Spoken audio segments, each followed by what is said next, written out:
Bismillahirrahmanirrahim. Assalamualaikum warahmatullahi wabarakatuh.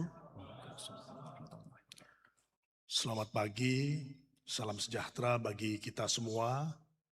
Shalom, Om Swastiastu, Namo Buddhaya, salam kebajikan.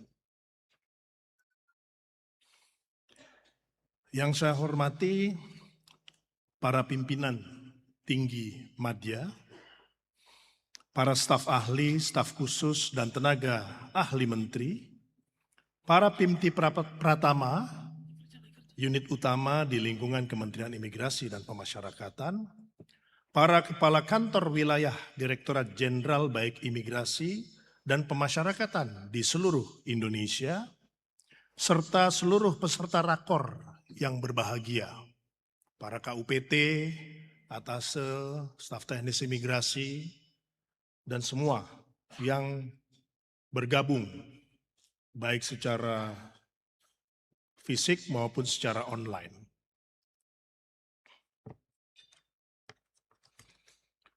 Pertama-tama marilah kita panjatkan puji syukur kehadirat Allah Subhanahu wa taala atas rahmat dan karunia-Nya sehingga kita semua dapat hadir bersama dalam suasana penuh semangat pada pembukaan rapat koordinasi evaluasi dan pengendalian kinerja tahun 2025.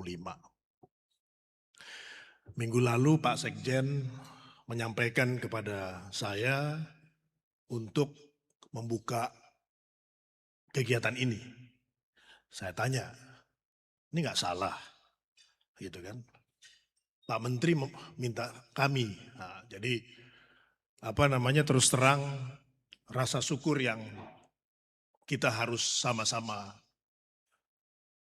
panjatkan, ya, bahwasanya kementerian kita itu sangat kompak, sangat guyup, ya, dan ini adalah modal utama bagi kita semua, dari menteri, wamen, ya, sekjen, irjen, para dirjen, ya, kepala BPSDM, staf ahli, staf khusus, ya, dan juga kepada para jajarannya. Bahwasanya namanya organisasi itu kan ada naik turun, ya, itu biasa, ya, penyesuaian. Tapi kalau kita lihat, ya, apa yang dirasakan ini sangat baik dan memberikan semangat. Kemudian karena amanat itu diberikan pada pagi hari ini, tentu insya Allah saya mengambil kesempatan lebih daripada bukan hanya sekedar rakor, ya, pembukaan rakor, tetapi bagaimana kita mengantisipasi ke depan seperti apa. Evaluasi pengendalian itu sangat penting. Ya. Tetapi tidak berhenti sampai di situ. Bagaimana ke depan kita bisa mengantisipasi dan bisa menjawab tantangannya dengan baik. Transformasi tidak sebatas hanya kata atau slogan, tetapi harus ada hasil atau dampak yang dirasakan. Rakor ini adalah forum strategis. Tidak hanya menjadi ajang evaluasi, tapi juga titik tolak konsolidasi tata kelola Kementerian Imigrasi dan Pemasyarakatan untuk menyongsong tahun 2026 dengan kesiapan yang lebih kuat, lebih terukur, dan lebih berorientasi kepada hasil. Tahun lalu, ya, kita masih ada yang namanya tim transisi. Pemisahan imigrasi dan pemasyarakatan dari Kementerian Hukum dan HAM sesungguhnya tidak sederhana. Detail daripada eksekusi pemindahan itu sangat painful. Saya bersyukur waktu itu Pak Sekjen ya beserta anggota tim transisi pada masanya itu bekerja sangat luar biasa. Bayangkan hampir 70.000 pegawai yang dikelola, dipindahkan baik secara administrasi maupun juga konsekuensinya termasuk juga pembayaran hak-hak yang harus diberikan kepada para pegawai. Belum lagi masalah aset, belum lagi masalah tusi seperti halnya misalnya BPSDM.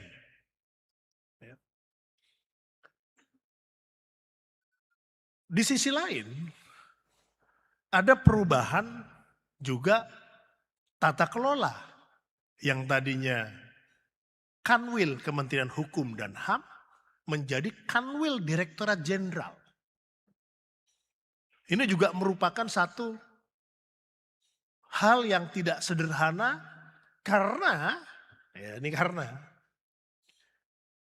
dulu masih kepala divisi, ya, sekarang pegang tongkat komando dari A sampai Z di wilayah menjadi tanggung jawab daripada Kakanwil. Dan harus diakui kadang-kadang kita masih lupa. Ya, khususnya para Kakanwil baik di imigrasi dan pemasyarakatan bahwa Bapak Ibu itu sudah menjadi komandan di wilayahnya. Sehingga bukan hanya masalah administratif semata, tetapi hal-hal strategis perencanaan di masing-masing wilayah itu juga menjadi tanggung jawab daripada kepala kantor wilayah. Kita harus bisa membangun pola bottom up. Bahwasanya nanti di level pusat, Direktorat Jenderal, Sekretariat Jenderal, ya, Pak Menteri, ya, itu nanti merespon daripada usulan-usulannya. Ya. Ambil contoh misalnya, usulan UPT baru, usulan kenaikan kelas, usulan penambahan kapasitas.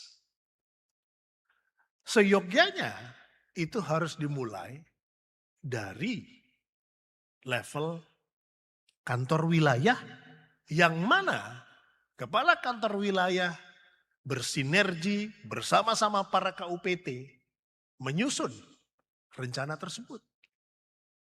Kemudian dibawa di tingkat pusat untuk dibahas dan diputuskan berdasarkan satu, ya, tentu kebutuhan daripada pelaksanaan TUSI.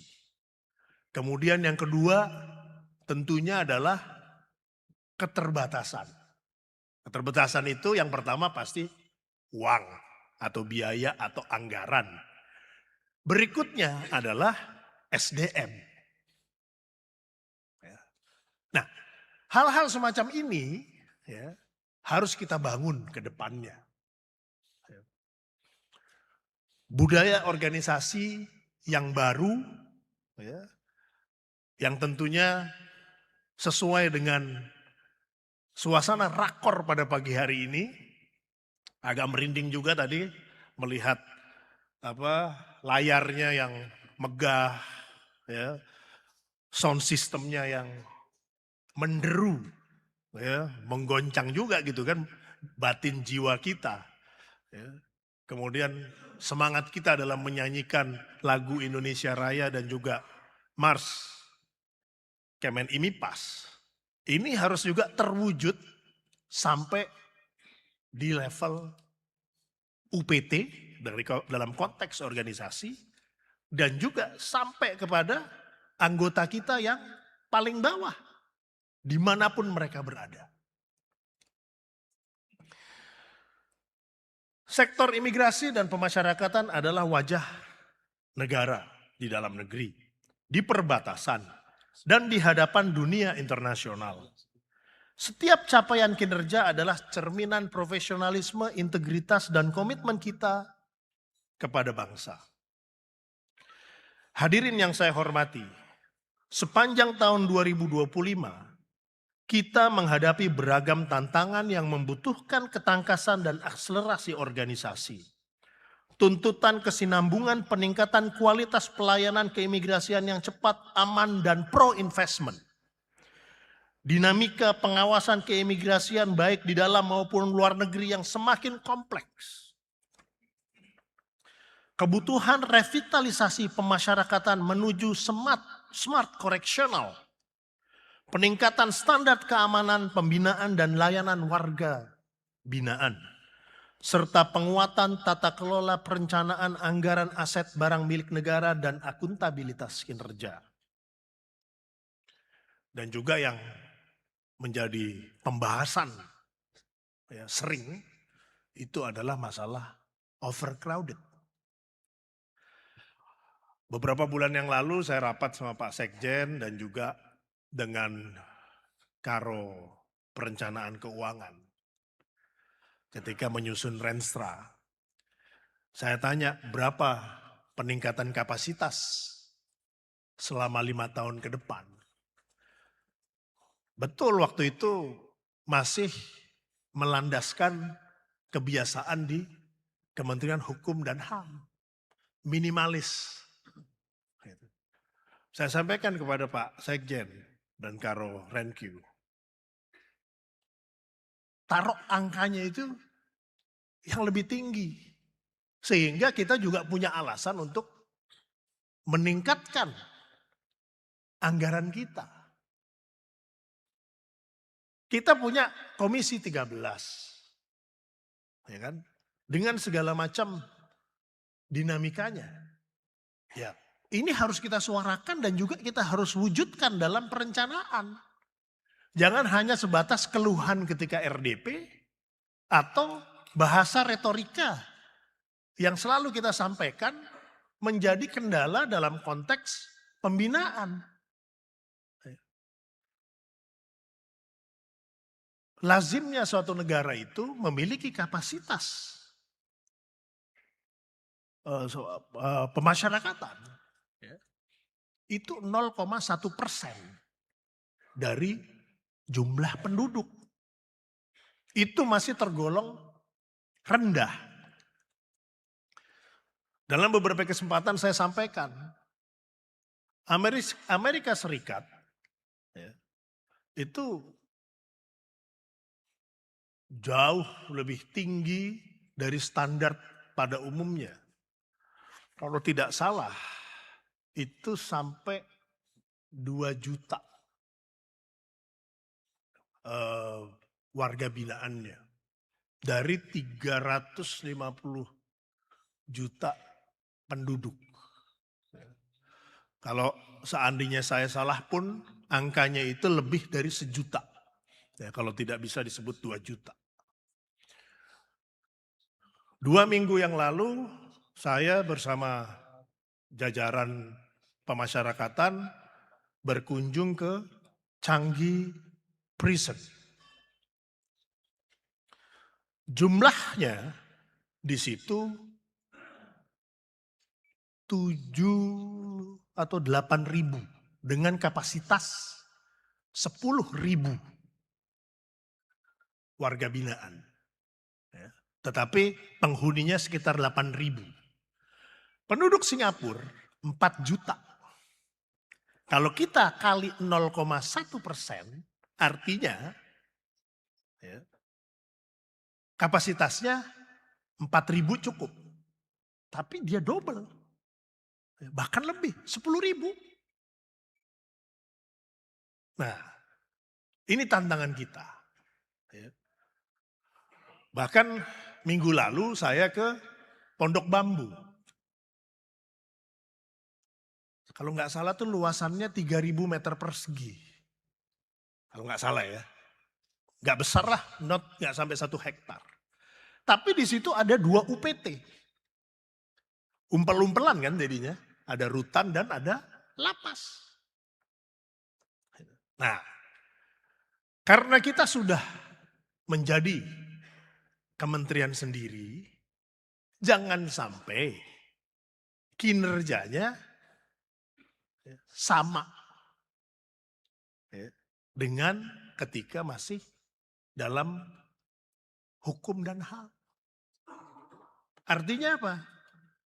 Tidak memberikan nilai tambah kepada negara, tidak memberikan nilai tambah kepada masyarakat.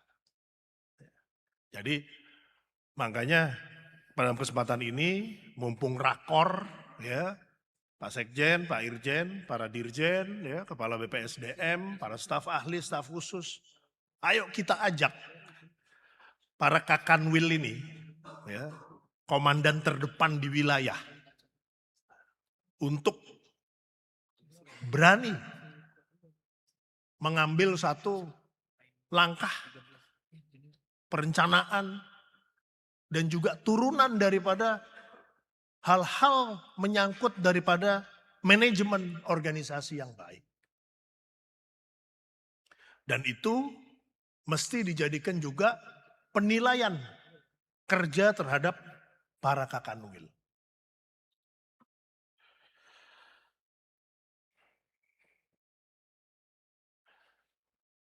Tantangan-tantangan yang sudah kami sampaikan tadi, lahir pula inovasi, kolaborasi, dan praktek baik yang menjadi modal penting bagi Kementerian Imigrasi dan Pemasyarakatan untuk melangkah ke tahun 2026 mendatang. Dan rapat koordinasi ini diharapkan menghasilkan 4 hal utama. Pengendalian capaian, identifikasi dengan jujur dan objektif area yang memerlukan percepatan termasuk pelayanan publik dan penegakan hukum. Kedua, refleksi komprehensif, menilai secara sistematis keberhasilan dan kekurangan sepanjang tahun 2025 untuk menjadi pembelajaran organisasi. 3, sinergi program prioritas penyelarasan menyeluruh dengan program nasional Presiden, Renstra Kementerian Imigrasi dan Pemasyarakatan tahun 2025-2029, 13 program akselerasi menteri, agenda pembangunan SDM, ekosistem investasi dan keamanan nasional. 4, akselerasi tahun 2026 meneruskan strategi dan target kinerja yang lebih ambisius, terukur dan berdampak langsung pada peningkatan kepercayaan publik. Saya baru dapat informasi dari imigrasi, PNBP-nya tembus 10 triliun.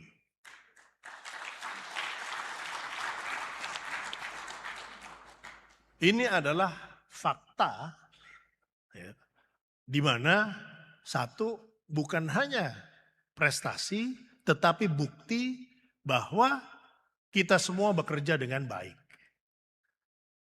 Dan ini bagus, ya, untuk menunjukkan kinerja menteri, ya, dan jajarannya, termasuk juga organisasi. Di pemasyarakatan, bagaimana ketegasan dari para jajaran dalam memindahkan warga binaan ke Nusa Kambangan. Itu juga hal yang menarik di masyarakat. Menunjukkan bahwa kita hadir, kita bekerja, dan juga berusaha menjadi lebih baik. Hadirin yang saya banggakan, tahun 2026 adalah tahun percepatan. Kita tidak lagi bicara bekerja keras dalam masa transisi yang telah dilewati bersama, tetapi bekerja lebih cerdas, bekerja terintegrasi, dan bekerja berbasis data. Di tahun 2026 mendatang, bukan sekedar mencapai target, melainkan harus menjadi bagian tak terpisahkan dari visi besar negara. Dalam konteks imigrasi, ini berarti percepatan layanan keimigrasian untuk mendukung kemudahan investasi dan pariwisata. Sementara dalam konteks pemasyarakatan, ini adalah revitalisasi berbasis smart correctional untuk mewujudkan pembinaan yang produktif dan mencegah residivisme. Di Singapura residivis itu di angka di bawah 30%.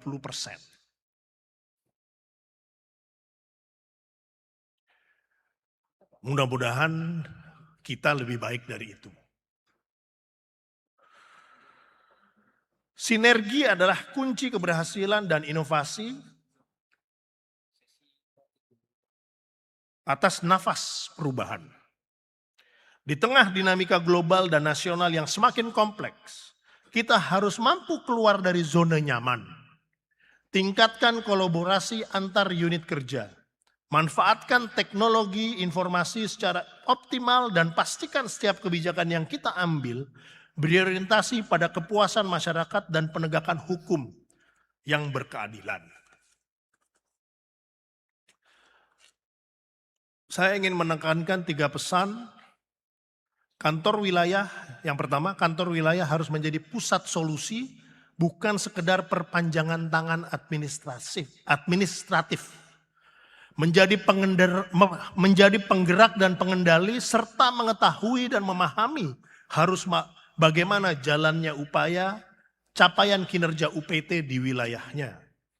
2, harus berani keluar dari zona nyaman karena inovasi adalah nafas organisasi modern.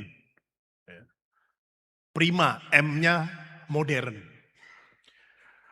Modern bukan hanya peralatannya, tetapi juga cara berpikir ataupun juga dalam hal kita menindaklanjuti satu arahan atau kebijakan dari pimpinan.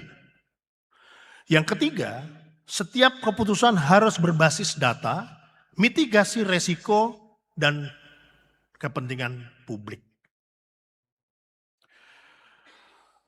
Sebelum saya akhiri, kita perlu turut prihatin atas apa yang terjadi dialami oleh saudara-saudara kita di Sumatera. Semoga saudara-saudara kita dapat melalui cobaan tersebut dengan ikhlas dan dengan baik. Kita bersama-sama untuk mengurangi cobaan yang dialami oleh saudara-saudara kita doakan segera normal, segera pulih, dan tentunya kita semua berharap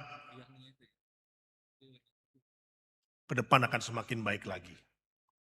Kita pun ada beberapa UPT yang terdampak atas bencana alam di Sumatera. Kemudian saya dan tentunya Pak Menteri mengucapkan rasa terima kasih yang sebesar-besarnya atas kinerja daripada jajaran tim Madya sampai anggota kita di UPT maupun unit paling kecil di Kementerian Imigrasi dan Pemasyarakatan. Tanpa dukungan dari seluruh pegawai dan pejabat struktural, pencapaian di 2026 ini tidak akan tercapai. Akhir kata dengan mengucapkan Bismillahirrahmanirrahim dan memohon ridha Allah Subhanahu wa taala, rapat koordinasi evaluasi dan pengendalian kinerja tahun 2025 secara resmi saya nyatakan dibuka. Selamat berkoordinasi dan berkontribusi. Semoga rakor ini menghasilkan keputusan-keputusan terbaik bagi kemajuan bangsa dan negara serta organisasi yang kita cintai bersama. Wassalamualaikum warahmatullahi wabarakatuh. Om Santi, Santi, Santi Om. Waalaikumsalam warahmatullahi wabarakatuh.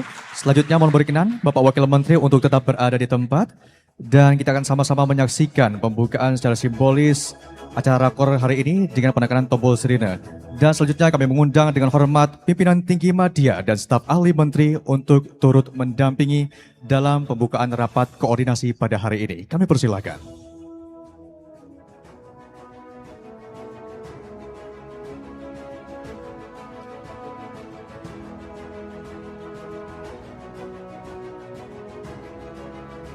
Baik, mohon izin untuk penekanan tombol sirene akan kami pandu dengan hitungan 3, 2, 1. Secara resmi, rapat koordinasi, evaluasi dan pengendalian kinerja Kementerian Imigrasi dan Pemasyarakatan 2025 telah dibuka. Berikan tepuk tangan yang luar biasa kembali untuk acara rapat pada hari ini.